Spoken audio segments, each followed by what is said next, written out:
से दुर्भाग्यपूर्ण है कि हमारे पड़ोस में इस तरह से राजनीतिक अस्थिरता आई है, एक चुनी हुई सरकार को इस तरह से गिराया गया है। मैं मानता हूं कि निश्चित ही व्यक्ति जो है सब कुछ चुन सकता है, अपना पड़ोसी नहीं चुन सकता। इसलिए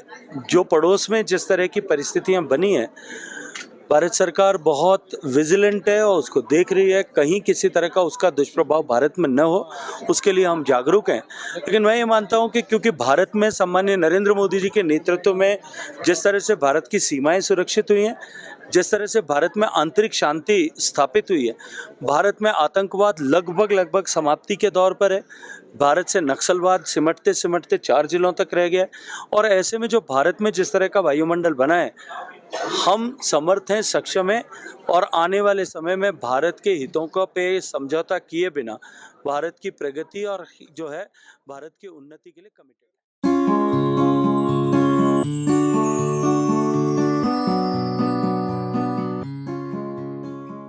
से दुर्भाग्यपूर्ण है कि हमारे पड़ोस में इस तरह से राजनीतिक अस्थिरता आई है,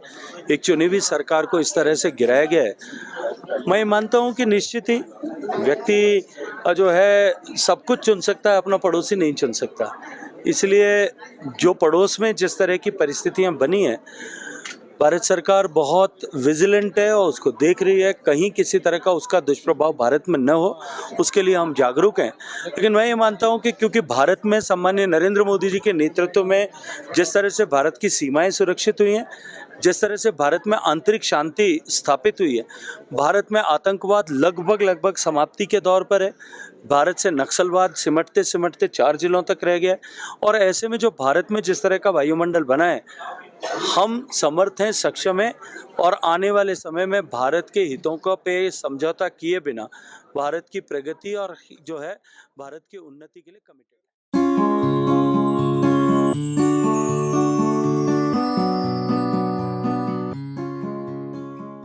से दुर्भाग्यपूर्ण है कि हमारे पड़ोस में इस तरह से राजनीतिक अस्थिरता आई है, एक चुनी हुई सरकार को इस तरह से गिराया गया है। मैं मानता हूं कि निश्चित ही व्यक्ति जो है सब कुछ चुन सकता है, अपना पड़ोसी नहीं चुन सकता। इसलिए जो पड़ोस में जिस तरह की परिस्थितियां बनी हैं,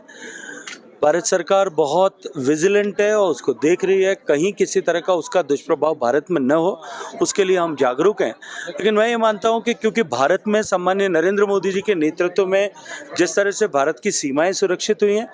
जिस तरह से भारत में आंतरिक शांति स्थापित हुई है, भारत में आतंकवाद लगभग समाप्ति के दौर पर है, भारत से नक्सलवाद सिमटते सिमटते 4 जिलों तक रह गया। और ऐसे में जो भारत में जिस तरह का वायुमंडल बना है, हम समर्थ हैं, सक्षम हैं और आने वाले समय में भारत के हितों का पे समझौता किए बिना भारत की प्रगति और जो है भारत की उन्नति के लिए कमिटेड है।